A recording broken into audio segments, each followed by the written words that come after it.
Considérons un conducteur rectiligne traversé par un courant électrique dirigé de bas en haut.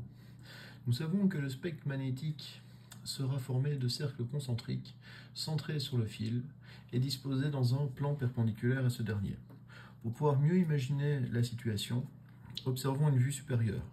Donc, nous représentons ici notre fil traversé par un courant qui va être ascendant.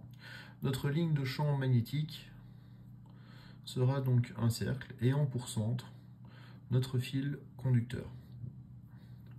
Si nous souhaitons pouvoir orienter cette ligne de champ ou représenter le vecteur champ magnétique en cet endroit-ci, nous allons devoir utiliser la règle de la main droite pour pouvoir orienter ce vecteur.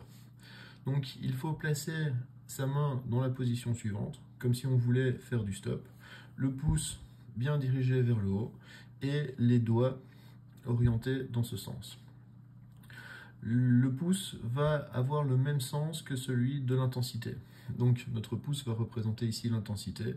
Comme l'intensité allait vers le haut, on place le pouce vers le haut.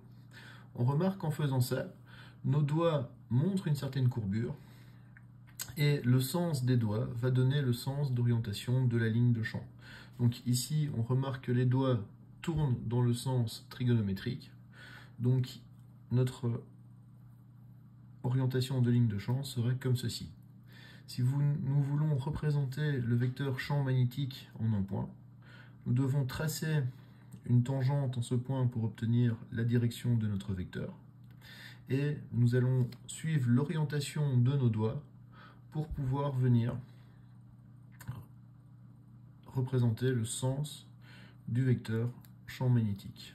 Donc, dans notre exemple, il sera comme ça.